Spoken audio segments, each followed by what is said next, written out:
primeira coisa que eu faria seria abrir uma conta numa corretora. Antigamente, se você quisesse abrir uma conta numa corretora, você tinha que seguir um bando de burocracia, você ia levar com certeza algumas semanas para fazer isso, você ia ter que ligar para um bando de gente. Mas graças a Deus, hoje, em um dia, você consegue fazer isso e já tá todo redondo para começar a investir. Você só precisa baixar um aplicativo no seu telefone, cadastrar a sua conta, vincular com o banco, e pronto, você já está apto a fazer investimentos. E se eu não soubesse nada de investimentos e tivesse que escolher uma corretora, eu provavelmente ia ficar um pouco confuso, porque existem várias corretoras diferentes hoje em dia. Mas o que eu faria seria procurar uma corretora popular, uma das mais conhecidas, que eu teria certeza de que isso ia me trazer segurança, e aí conforme o tempo fosse passando, eu ia estudando um pouco mais e entendendo as vantagens e desvantagens entre elas, porque talvez investir numa corretora um pouco menor. Mas para começar, eu seguiria as populares. XP Investimentos, BTG Pactual, Inter, Nuinvest, Toro Investimentos. E se eu já tivesse uma conta bancária, que eu imagino que você já tenha, eu de preferência estaria pegando uma corretora que já tem um vínculo com o meu banco. A segunda coisa que eu faria seria focar em montar uma reserva de emergência. E eu já sei hoje que a maioria das pessoas acaba pulando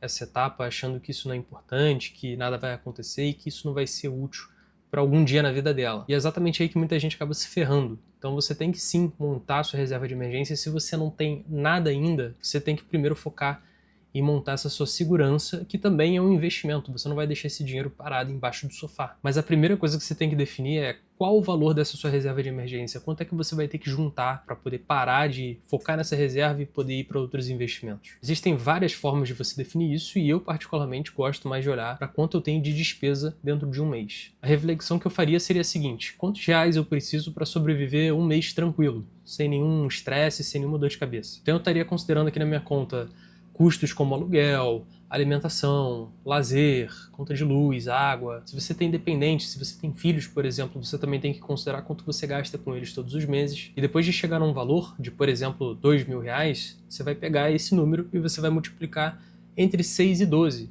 Isso aqui vai ser basicamente o tempo que você vai querer ter de segurança, se você parar de ter entrada de dinheiro todos os meses pelo seu trabalho, por exemplo, ou pelas suas outras fontes de renda. Então, se eu fizer R$2.000 e multiplicar por 6, eu vou ter R$12.000. Isso significa que eu consigo passar um semestre de um ano inteiro tranquilo, sem dor de cabeça, até conseguir resolver esse meu problema. Ou se você quiser ficar mais seguro ainda, você pode até multiplicar por 12. Então você vai ter a segurança aí dentro de um ano. E eu, particularmente, seguiria com a opção mais segura, né? Ainda mais no início, eu estaria focando em juntar, de fato, 12 meses para ficar seguro, caso, por exemplo, digamos, eu fique desempregado. Eu consiga ficar um ano, caso eu venha ficar desempregado, mantendo o meu padrão de vida e ainda conseguindo ter esse tempo para arranjar outro emprego. E depois de você definir quanto você tem que guardar, você tem que saber aonde você vai investir esse dinheiro, porque de nada adianta você juntar todo esse capital, todo esse montante e deixar ele parado na sua conta bancária, porque ele está perdendo valor com o tempo, principalmente por culpa da inflação. E de nada adianta você investir num ativo que traga muitos rendimentos, muitos resultados, se você numa emergência você não consegue sacar. Ele tem pouca liquidez. Então o investimento perfeito para uma reserva de emergência ele tem que ter três coisas. Ele tem que ter liquidez,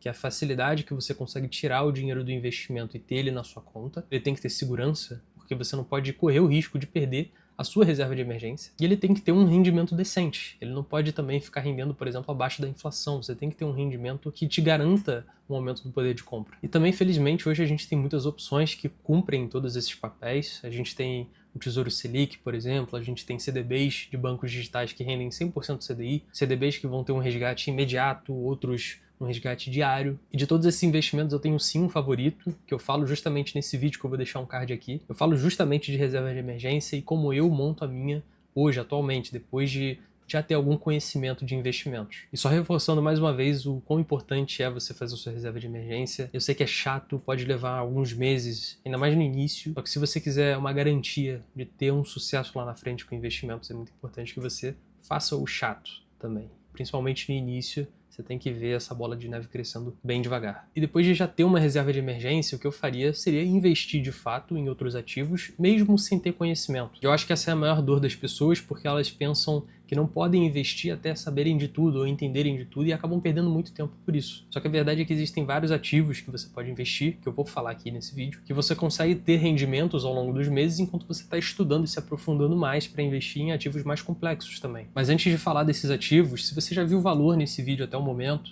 queria só te pedir para deixar um gostei aqui embaixo e se inscrever no canal, que você me ajuda demais, você não tem ideia do quanto você me ajuda fazendo isso. E o quão feliz eu fico só de ver que uma pessoa sequer deixou um gostei ou se inscreveu no canal. Então eu conto com a sua ajuda Mas vamos falar aqui dos ativos. Você não precisa saber de tudo do mundo dos investimentos, não precisa conhecer todos os tipos de ativos que existem, todos os impostos, todos os riscos que existem, para você dar o seu primeiro passo, fazer o seu primeiro investimento. E esse é o maior erro que as pessoas cometem, porque a verdade é que ninguém sabe de tudo do mundo dos investimentos. Você pega o cara mais experiente do mercado, pergunta para ele como ele começou. Você pode ter certeza que ele sentiu as dores na prática, não que essa seja a melhor forma de você aprender, mas o meu ponto é que vai levar tempo para você aprender as coisas. Você não vai, inclusive, chegar no momento que vai conhecer tudo, que você vai saber de tudo e vai saber tomar as melhores decisões sempre. E um dos fundamentos mais importantes quando você está pensando em investir é você diversificar o seu dinheiro em ativos diferentes. Isso significa você não colocar todo o seu dinheiro num investimento só, que tenha risco principalmente, porque dessa forma, se esse ativo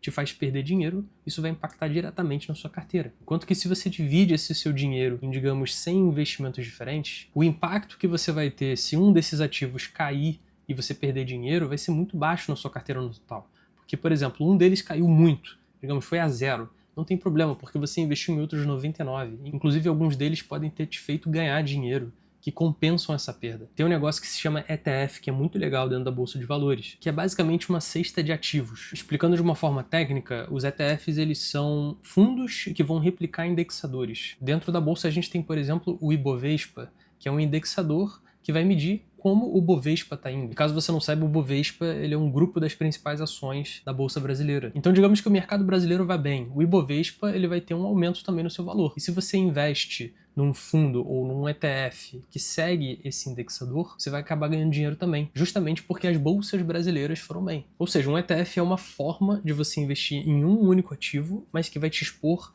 a vários outros. E além disso, não é muito caro você investir num ETF. A gente tem ETFs que custam menos de R$10 para você já começar a se expor. E para você ter ideia do poder de um ETF, o cara que criou esse tipo de investimento, que se chama John Bogle, ele teve a ideia de criar um ETF por culpa de uma observação que ele fez. Ele viu que o S&P 500, que é a bolsa americana, dentro de um período de 15 anos, rendeu mais do que 90% dos fundos americanos. Em outras palavras, se você investiu nesse indexador, você teve uma performance melhor do que 90% dos fundos dos Estados Unidos. E cada fundo é composto por, vários analistas, várias pessoas profissionais do mercado que estão ali o dia inteiro estudando qual a melhor ação ou qual a oportunidade do momento. Então esse é o poder dos indexadores. E a gente também tem vários tipos diferentes, você não precisa investir só num mercado. A gente tem o BOVA11, que é um ETF que segue o Ibovespa, a Bolsa Brasileira. A gente tem o IVVB11, que é o que segue a Bolsa Americana. A gente tem Hash11, que segue as criptomoedas. A gente tem o ETF Hero, que segue empresas de software, de hardware e de jogos. A gente tem o ETF URA, de urânio. Cara, tem até um ETF de cannabis, pô. MJ, de marihuana. Então eu com certeza investiria em um desses ETFs ou até em todos, né? Eu diversificaria ainda mais o meu dinheiro. E enquanto parte do meu dinheiro está ali rendendo um pouco, eu vou lá e me aprofundo em outros conhecimentos, em outros ativos para tentar diversificar cada vez mais o meu dinheiro. Nesse quarto ponto aqui, eu não sei nem se é um ponto, é mais uma dica, né? Eu teria muito cuidado com as taxas. Basicamente, cada transação que você faz com uma corretora, você está pagando uma taxa para ela. Ela ganha dinheiro com isso. Então, quando você compra uma ação, você paga uma taxa. Quando você vende uma ação, você pagou mais uma taxa. E não importa se no dia você já pagou a taxa, se você continuar fazendo ordens separadas, você comprando e vendendo unidades sozinhas e independentes, você vai estar pagando taxa em cima de taxa. E essa taxa você vai pagar independente da performance do seu ativo. Por exemplo, no momento da compra, o seu ativo nem rendeu ainda. No momento da venda, mesmo que você tenha perdido dinheiro, você vai pagar essa taxa. E é muito importante se atentar também com declaração de imposto de renda. Independente de você ter vendido ou não uma ação ou um ativo, você precisa fazer a declaração do imposto de renda e declarar que você colocou o seu dinheiro no investimento. E para facilitar a sua vida, as corretoras elas fornecem um extrato para te ajudar nesse ponto e você conseguir declarar de uma forma bem mais fácil. Só que falando aqui de ações, se você vender uma ação ou um conjunto de ações e dentro desse mês que você vendeu, você teve um lucro acima de R$20 mil, você precisa pagar o imposto de renda. Ele não são aqueles 27,5%, você paga uma alíquota de 15% em cima dos lucros. Se você vendeu e teve um prejuízo ou não teve nenhum rendimento acima de R$20 mil, você está isento, você não precisa fazer nenhum pagamento. A quinta coisa que eu faria seria aprimorar a minha inteligência emocional. A verdade é que se você investe em renda variável, uma hora ou outra você vai acabar perdendo dinheiro. Isso faz parte porque ninguém tem uma bola de cristal, ninguém sabe o que vai acontecer e ninguém consegue só ganhar dinheiro. No momento que as pessoas estão perdendo dinheiro numa ação, normalmente é o momento que elas fazem uma cagada. E, por exemplo, vender na hora errada ou vender na baixa porque elas estão levando em conta só o emocional e não estão tomando uma decisão baseada no racional. Elas acabam tomando uma decisão precipitada. E quando a gente está falando de ações, por exemplo, a gente está com que objetivo? De comprar na baixa e vender na alta. A gente quer lucrar. Se você faz o oposto, você vai perder dinheiro. E não é porque uma ação caiu hoje que amanhã ela vai continuar caindo. Ela pode subir. Só que a mesma regra vale pro oposto, né? Não é porque uma ação subiu hoje que amanhã ela vai continuar subindo. E para te ilustrar isso, eu vou até deixar uma foto aqui de um ativo meu. Isso aqui é na prática, tá? Olha como é que ele oscilou e o que teria acontecido se eu tivesse vendido nessa última baixa. Eu estaria no prejuízo. Eu não estaria recuperando os ganhos que eu tinha. E não me entenda mal, tá? Existem sim momentos que vale a pena você vender e sair no prejuízo. Assumir uma derrota não significa que você não vai conseguir fazer mais dinheiro, né? A gente, afinal, é humano, a gente erra. Só que é muito importante que você tome essa decisão pensando com base em dados, não só levando em consideração o que você está sentindo no momento ou emocional. Se você não souber muito bem como fazer isso na prática, como investir numa ação, eu vou deixar aqui um card com outro vídeo que eu fiz que eu explico. Não só explico, na verdade, eu abro a minha corretora e eu invisto na prática em um ativo com você. Faço, inclusive, análises fundamentalistas, mostro dados que eu gosto de levar em consideração. É um ótimo vídeo se você ainda não souber nada sobre ações e quiser já começar a operar e entender mais sobre esse ativo. E a sexta coisa que eu faria, com certeza, cara, seria traçar uma meta para o meu longo prazo. Como eu falei, né? Feito é melhor que perfeito. A gente primeiro começa, erra, tem alguns resultados na sorte, tudo bem. Agora que eu tô começando a entender como é que esse jogo funciona, qual é o meu plano pro longo prazo? De nada adianta você estar colocando o seu dinheiro em investimentos diferentes se você não sabe nem onde você quer chegar. Às vezes você até se ilude achando que tá chegando, que em 10 anos você vai chegar onde você quer, só que você não parou para fazer as contas e você, na verdade, vai ficar bem longe. Talvez você tenha que se sacrificar mais do que você está achando, ou às vezes você precisa se sacrificar menos. Você pode aproveitar um pouco mais o seu presente, que você já vai atingir o que você quer no futuro. E é um pouco difícil de você fazer isso por conta própria, na mão, pegando um lápis e uma caneta.